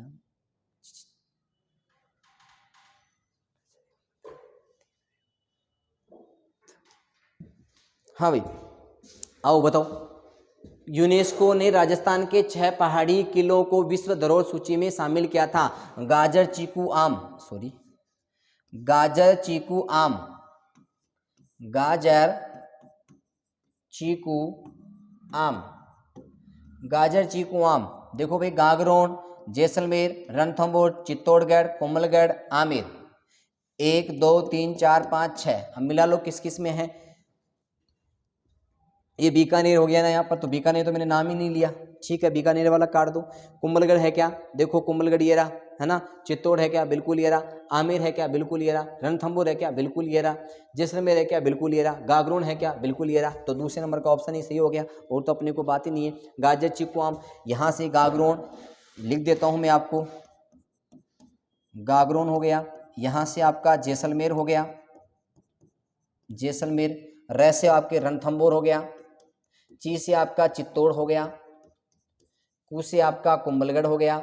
आमेर हो गया। ठीक है, ये आपका हो गया होगा। ठीक है, चलो अगले प्रश्न की ओर। कामड़िया पंथ तेरताली नृत्य, कामड़िया पंथ तेरताली नृत्य, आपको ध्यान रखा पदरला गांव पाली से जो तेरताली नृत्य का उद्गम स्थान है, तेरताली नृत्य का उद्गम स्थान है पादरला गांव पाली में। लेकिन ये पूछ क्या रहा है, कामड़िया पंथ के संस्थापक कौन है? तो कामड़िया पंथ की स्थापना रामदेव जी ने की थी। राजस्थान के लोक देवताओं में से एकमात्र लोक देवता, जो लोक देवता कवि और लेखक तीनों थे, लोक देवता भी थे, कवि भी थे और लेखक भी थे, रामदेव जी, ध्यान रखना, जिनका मंदिर रामदेवरा रुणेजा में है। ठीक है, अगले प्रश्न की ओर चलते हैं। निम्नलिखित में से कौन सा सुमेलित नहीं है? इनमें से एक ऐसा है जो सुमेलित नहीं है। क्या पाबूजी कोलूमंडी में है क्या? बिल्कुल सही है। पाबूजी की फड़का वाचन नायक जाति के भोपे करते हैं भाई रावण हत्ता वाद्य यंत्र के साथ में। पाबूजी की जो फड़ होता है उसका वाचन नायक जाति के भोपे करते हैं रावण हत्ता वाद्य यंत्र के साथ में। गोगा जी जो जन्म स्थान है वो तो ददेरवा चूरू में है और इनका जो मंदिर है वो गोगामेड़ी हनुमानगढ़ के अंदर है। तेजा जी खड़ना नागौर में तो इनका जन्म हुआ था। परबसन नागौर के अंदर इनका मेला भरता है। मल्लीनाथ जी तिलवाड़ा बाड़मेर है। पिचियाक में इनका कोई संबंध नहीं है, तो ये गलत हो गया। चौथा ऑप्शन सही होगा 50 में। त्रिपुर पूर्णिमा किसे कहा जाता है? ध्यान रखना भाई, फाल्गुन पूर्णिमा, श्रावण पूर्णिमा, पौष पूर्णिमा, कार्तिक पूर्णिमा। तो बताओ भाई त्रिपुर पूर्णिमा किसे कहते हैं? कार्तिक पूर्णिमा। किसे कहते हैं भाई? कार्तिक पूर्णिमा को। चलो ये तो अब सीधे प्रश्न है। प्रसिद्ध चित्र बनी ठनी का चित्रांकन किसके द्वारा किया गया था? तो ध्यान रखना, निहाल चंद के द्वारा, नागरी दास के द्वारा, गोपी राम के द्वारा या साहिब राम के द्वारा। तो बनी ठनी का चित्रांकन किसके द्वारा किया गया था? निहाल चंद्र के द्वारा। बनी ठनी बताएं, इसे राजस्थान की मोनालिसा भी कहते हैं। और बनी ठनी जो किशनगढ़ की चित्रशैली है उसमें प्रातःकाली के बादल तथा सायंकाल के बादलों का चित्रांकन किया गया है। और जो बनी ठनी है वो अपने नाक में एक आभूषण पहनती है जिसे बेसरी कहते हैं। नाक में जो आभूषण पहनती है उसे बेसरी कहते हैं। बनी ठनी किशनगढ़ की प्रसिद्ध है। प्रातःकाल के बादल और सायंकाल के बादलों का चित्रांकन बनी ठनी में किया गया है। और महिला की वेशभूषाएं जो होती है वो वेशभूषाएं कैसी है? जो मुगल काल का शासक था फर्रुखशियर। कौन था भाई? आई सारी बातें लिखूं या रहने दूं भाई? आप लोग सुन रहे होंगे वीडियो को। ध्यान रखना, मुगल काल के जो शासक थे फर्रुखशियर, उस फर्रुखशियर के समय की वेशभूषा का यहाँ पर चित्रण किया गया है। इसमें बता दिया बादलों का चित्रांकन किया गया है, बेसरी नाम का एक आभूषण है उसके भी ज्यादा बताया गया। चलो अगला। राजस्थान के लोक नृत्य एवं के प्रचलन क्षेत्र के संबंध में निम्नलिखित कथनों में से कौन सा युग्म सही नहीं है? ढोल नृत्य जालोर का प्रसिद्ध है जिसे सांचलिया संप्रदाय के द्वारा किया जाता है। जालोर का भीनमाल है एक सांचलिया संप्रदाय। कौन सा संप्रदाय है भाई? सांचलिया संप्रदाय। ध्यान रखना, सांचलिया संप्रदाय के द्वारा किया जाता है। गिदड़ नृत्य आपके शेखावाटी का प्रसिद्ध है, ये बात भी सही है। बम रसिया जो नृत्य है वो आपके भरतपुर का प्रसिद्ध है। कहाँ का प्रसिद्ध है भाई? भरतपुर का प्रसिद्ध है। बीकानेर का तो कौन सा नृत्य प्रसिद्ध है? अग्नि नृत्य प्रसिद्ध है। कौन सा नृत्य भाई? अग्नि नृत्य प्रसिद्ध है। ध्यान रखना भाई, अग्नि नृत्य। डांडिया नृत्य आपके मारवाड़ का प्रसिद्ध है। सारी बातें सही है। बम रसिया नृत्य है वो भरतपुर का प्रसिद्ध है और बीकानेर का आपका अग्नि नृत्य प्रसिद्ध है। जॉर्ज अब्राहम गिरेसन ने राजस्थानी बोलियों की शाखाओं की संख्या कितनी बताई है? कितनी बताई है भाई? जल्दी बताओ इसका आंसर। जॉर्ज अब्राहम गिरेसन ने राजस्थानी बोलियों की शाखाओं की संख्या कितनी बताई है? ये तो मैंने बहुत बार बताया था। 5 प्रकार से राजस्थान की बोलियों को विभाजित किया है जॉर्ज अब्राहम गिरेसन ने। लिंग्विस्टिक सर्वे ऑफ इंडिया, इनकी प्रसिद्ध पुस्तक का नाम है लिंग्विस्टिक सर्वे ऑफ इंडिया, 1910 की प्रसिद्ध पुस्तक है। चलो, राजस्थान में सर्वप्रथम 1835 में दास प्रथा पर रोक लगाने वाली रियासत कौन सी है? यहाँ क्या पूछा है भाई? 1900 पहले तो पूछा जा सकता है दास प्रथा पर रोक कब लगाई? 1935 में। पहला प्रश्न तो पूछा जा सकता है दास प्रथा पर रोक कब लगाई? 1935 में। अब कौन सी रियासत लगाई? अरे भैया और कोटा और बूंदी। कौन लगाई भाई? बताओ जल्दी से। सो गए क्या केसर बाटियों? है? अरे सो गए क्या? कोटा और बूंदी। मत चाहो उसे जो पा न सके, अरे मत करो वादा जो निभा न सके। आपने वादा किया था सोता करेंगे, अब तक सो नहीं आया है, जल्दी से करो। मत देखो उसे जो पल भर के लिए दिखे, अरे देखो उसे जो जिंदगी भर के लिए दिखे। आ जाओ और पढ़ लो। नालायको, क्या पता कहाँ देख रहे हो। इनमें से कौन सा युग्म सुमिलित नहीं है?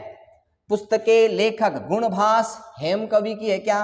अरे भाई बताओ जल्दी से इस प्रश्न का आंसर, जल्दी से बताओ इस प्रश्न का आंसर भाई। कौन से नंबर का प्रश्न है ये?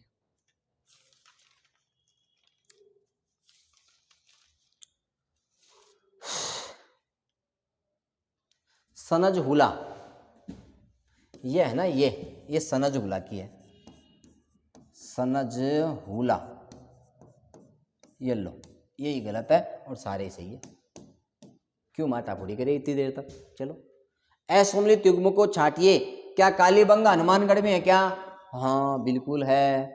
खोपड़ी में 6 छिद्र मिल गया के कालीबंगा में मिला। हाँ कहाँ है? हनुमानगढ़ में। बीबी लाल, बीके थापर, ये सब कालीबंगा। रंगमहल टोंक में आवे, श्रीगंगानगर। रेड टोंक, बागोर भीलवाड़ा। पशुपालन का प्राचीनतम साक्ष्य बागोर भीलवाड़ा मिला। तो 2 नंबर को आंसर किया है में सही। 2 नंबर का आंसर सही होगा भाई। बागोर तो भीलवाड़ा में पशुपालन के साक्ष्य मिले हैं भाई। गुप्तकालीन यहाँ पर मिले या कालीबंगा आपको बता ही दिया। घुघरी क्या है? हाँ भाई घुघरी क्या है पता है ना? अरे गीत गाओ घुघरी मिलेली। तो भाई इनमें है क्या? राजस्थानी ग्रामीण मनोरंजन का एक साधन। भाई घुघरी भी कोई मनोरंजन का साधन जगे ना। खाबा की है घुघरी तो, जो गेहूं के साथ चना के साथ बनाई जाए। मवेशियों के दी जाने वाली चारों का एक प्रकार। हाबी कुन एक लोकगीत ना। उपयुक्त में से कोई ही नहीं। आ जाओ। वाल्टर कृत राजपूत हितकारिणी सभा का गठन किया गया था। वाल्टर कृत राजपूत हितकारिणी सभा का गठन 1989 में किया गया था भाई। कब किया गया था? 1989 में किया गया था। आ जाओ। बिजोलिया किसान आंदोलन का जनक क्या विजय सिंह पथिक है क्या? बिल्कुल 1916 में विजय सिंह पथिक आ गए थे। बिजोलिया किसान आंदोलन भीलवाड़ा में पड़ता है।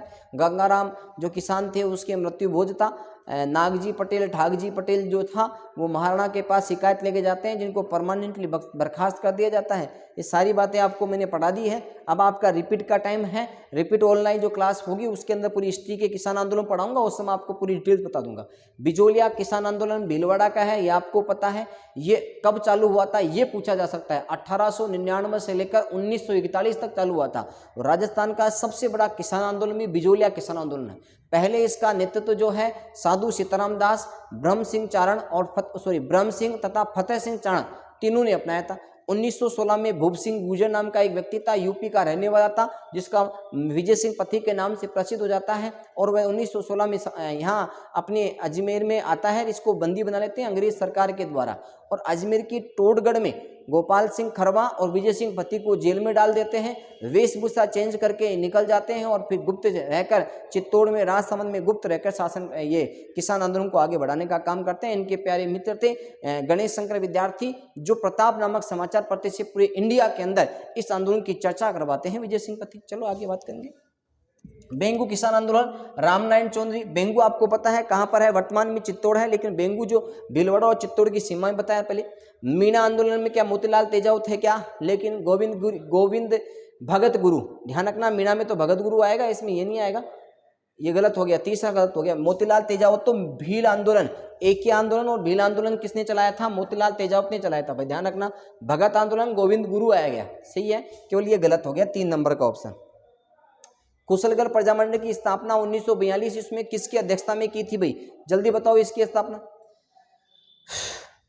कुशलगढ़ प्रजामंडल की स्थापना 1942 में किसकी अध्यक्षता में की गई थी? पन्नालाल, भंवरलाल निगम, मांगेलाल भव्य, अभिन्न हरि। जल्दी बताओ इसका आंसर भी। कमेंट करो। मेरे को ऐसा लग रहा है तुम लोग सो गए। अरे सो गए क्या? जल्दी बताओ। 61वां नंबर का प्रश्न है, कुशलगढ़ प्रजामंडल की स्थापना 1942 में किसकी अध्यक्षता में की गई थी? बताओ।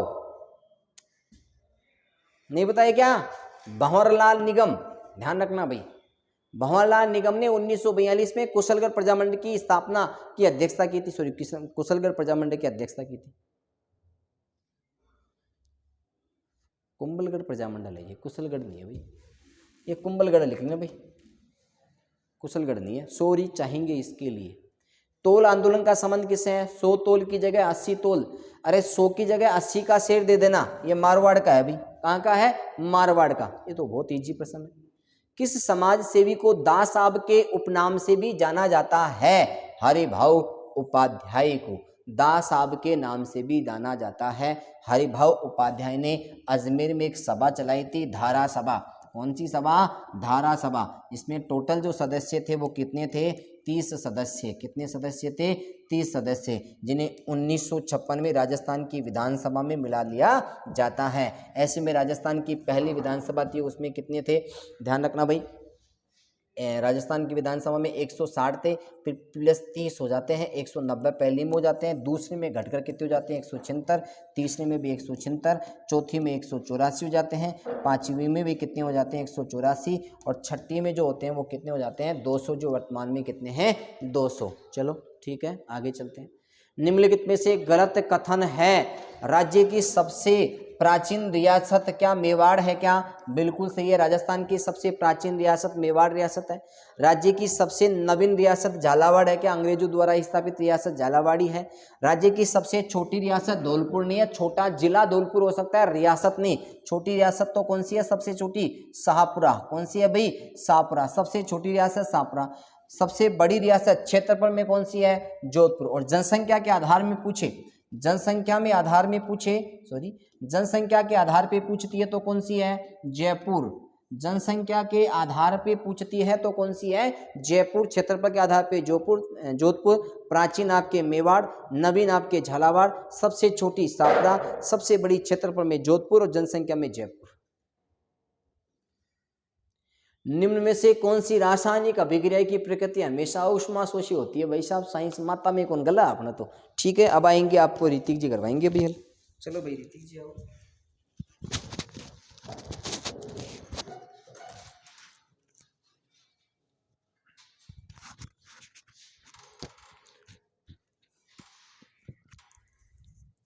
हो गया कंप्लीट?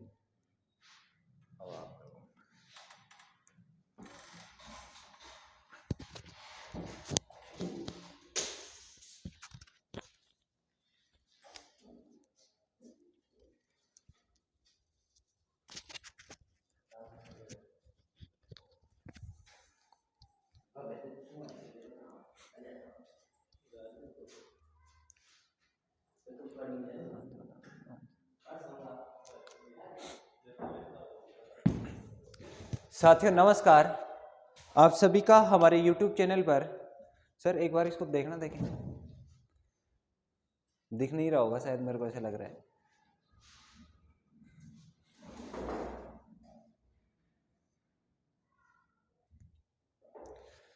चलिए अपन लोग यहाँ पे साइंस के क्वेश्चन की चर्चा करते हैं। इससे पहले जीके, पॉलिटी, इकोनॉमिक्स वगैरह जो ज्योग्राफी के क्वेश्चन थे उसका सॉल्यूशन आपको राजेंद्र जी सर ने करवा ही दिया था।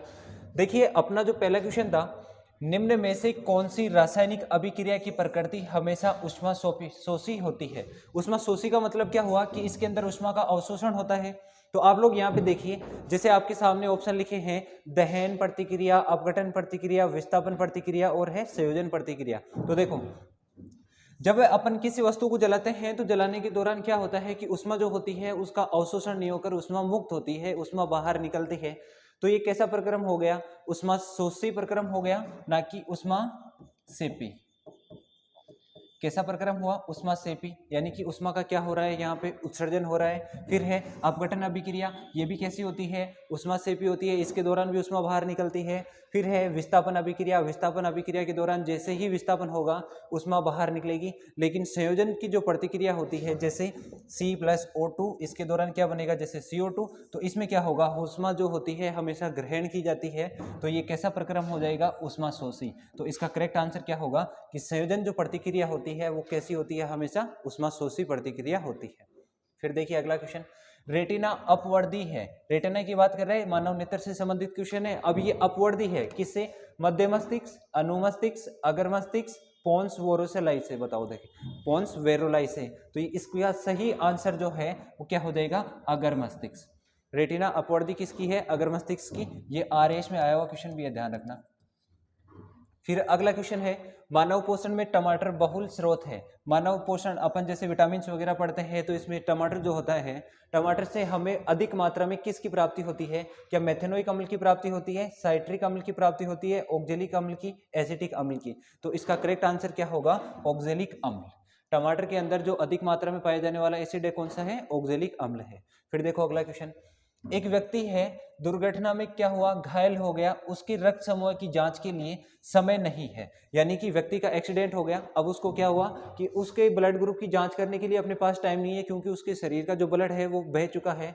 अब देखना यहाँ पे ये कह रहा है कि निम्न में से उसे कौन सा खून दिया जाना चाहिए? यानी कि जो ब्लड ग्रुप है उसको, उस व्यक्ति को बिना ब्लड की जांच किए कौन सा अपन ब्लड चढ़ा सकते हैं? तो देखो यहाँ पे ये वाला जो क्वेश्चन लिखा है इसमें लिखा है ORH positive, ORH negative, ABRH negative, यहाँ पे लिखा है ABRH पॉजिटिव। बताओ इसका करेक्ट आंसर क्या हो जाएगा कि ओ ब्लड ग्रुप जो होता है वो सर्वदाता है होता है, अपने को ये पता है। फिर अपन बात करें जैसे ओ नेगेटिव, जिसका एंटीजन एंटीबॉडी की बात करें तो ओ ब्लड ग्रुप की जो एंटीबॉडी होती है वो कौन सी है, ORH नेगेटिव। तो इसका करेक्ट आंसर क्या हो जाएगा, ऑप्शन नंबर 2 इसका करेक्ट आंसर है। फिर देखो FM प्रसारण सेवक में प्रयुक्त होने वाला आवर्ती बैंड का प्रास क्या है। FM जो होते हैं, जो इसके अंदर फ्रीक्वेंसी मॉड्यूलेशन, इसके अंदर जो आवर्ती प्रास होता है इसका, ये कितना होता है 88 से 108 मेगाहर्ट्ज होता है। फिर देखो अगला क्वेश्चन, बेकिंग सोडे का रासायनिक सूत्र क्या है। ऐसे क्वेश्चन है ना बहुत बार पूछे जाते हैं, baking soda, plaster of Paris, down soda, खाने का सोडा। तो इसका सही फॉर्मूला क्या हो जाएगा, Na2CO3। Na2CO3 ये कैल्शियम कार्बोनेट है, कैल्शियम हाइड्रोक्साइड है। फिर देखो अगला, सोडियम बाइकार्बोनेट, ये नहीं होगा, इसका करेक्ट आंसर ये वाला होगा NaCO3। फिर देखो टांका एक मिश्र धातु है, टांका जो है वो किसकी मिश्र धातु होगा, बताओ। तांबा टिन, तांबा जस्ता, क्रोमियम निकल, टिन सीसा। बताओ टांका जो है वो किसकी एक मिश्र धातु है, टिन और शीशे की मिश्र धातु है। फिर देखना अगला क्वेश्चन, एसिड रेन के बारे में बात कर रहे हैं कि एसिड रेन जो होता है इसके अंदर जो जल होता है, जल का pH मान कितना होता है। अपने को पता है कि अम्लीय वर्षा के लिए H2SO4 व HNO3 एसिड है, ये जिम्मेदार होते हैं, और इसका जो रेशियो होता है 70-30 का रेशियो होता है। अगर अपन लोग इसकी pH की बात करें तो pH इसकी क्या होगी, 5.6 से कम हो जाएगी। अम्लीय वर्षा की जो pH होती है 5.6 से कम होती है। फिर है शुक्राणु का निर्माण कहाँ पर होता है, मूत्रवाहिनी में, वर्षण में, फिर है प्रोस्टेट ग्रंथि में, अंडाशय में। तो इसका करेक्ट आंसर क्या होगा, वर्षण में। फिर देखो अगला, फिनोल वह नहीं है, ये वह है यहाँ पर।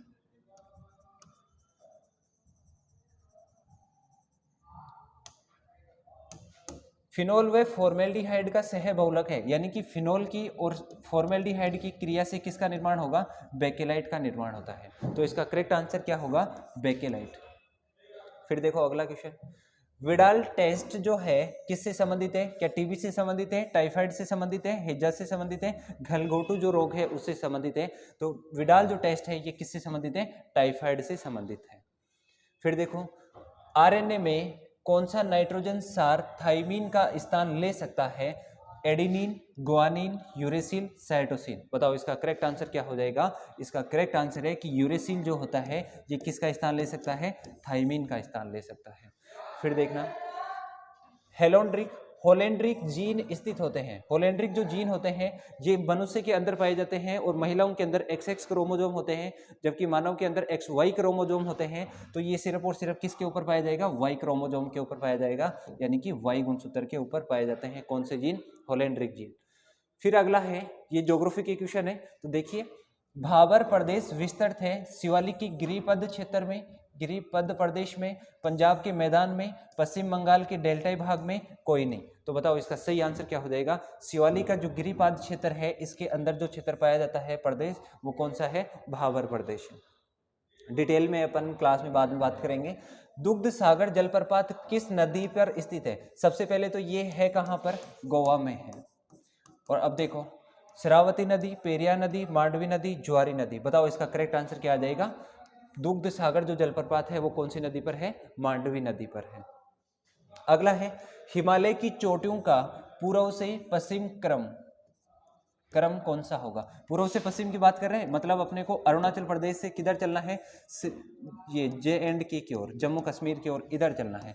तो सबसे पहले जो सबसे ऊपर वाली चोटी है कौन सी है, देखो कंचनजंगा है जो सिक्किम में स्थित है, माउंट एवरेस्ट नेपाल में है, तो ये तो कैंसिल हो गया, ये भी कैंसिल हो गया, कंचनजंगा। फिर है माउंट एवरेस्ट, मकालू, अन्नपूर्णा, फिर है कंचनजंगा, माउंट एवरेस्ट, अन्नपूर्णा, धौलागिरी। बताओ इसका करेक्ट आंसर कौन सा आएगा, इसका ऑप्शन नंबर 3 करेक्ट आंसर है, क्योंकि पहले आएगी कंचनजंगा, फिर माउंट एवरेस्ट, फिर अन्नपूर्णा, फिर कौन सी आ जाएगी, धौलागिरी। फिर देखो अगला, राम तीर्थ सागर जलाशय का संबंध किस नदी से है या किस नदी परियोजना से है, टिहरी परियोजना से, भाखड़ा परियोजना से, रिहंद परियोजना से, गंडक परियोजना से। तो इसका करेक्ट आंसर क्या आ जाएगा, टिहरी परियोजना इसका करेक्ट आंसर है, यानी कि जो राम तीर्थ सागर जलाशय है वो कहाँ पर है, टिहरी परियोजना से संबंधित है। अगला क्वेश्चन देखो, असम्मिलित कौन सा है, आपके सामने ये लिखे हुए हैं, नाथपा झाकरी परियोजना हिमाचल प्रदेश में, रणजीत सागर परियोजना पश्चिम बंगाल में, तिपाई मुख टिपाई नहीं, तिपाईमुख। तिपाईमुख योजना कहाँ है? मिजोरम में। रिहंद परियोजना कहाँ पर है? उत्तर प्रदेश में। तो बताओ इसका सही आंसर क्या आ जाएगा? असम्मिलित कौन सा है? तो देखो यहाँ पे लिखा है नाथवा झाकरी परियोजना हिमाचल प्रदेश में, बिल्कुल सही है, ये कथन तो सही है। रणजीत सागर परियोजना पश्चिम बंगाल, ये भी बिल्कुल सही है। तिपाईमुख परियोजना मणिपुर में है। और रिहंद परियोजना कहाँ पर है? उत्तर प्रदेश में। तो ये क्या कह रहा है? असम्मिलित कौन सा है? इसका option number C correct answer है, क्योंकि जो तिपाईमुख परियोजना है वो मिजोरम में नहीं है, कहाँ पर है?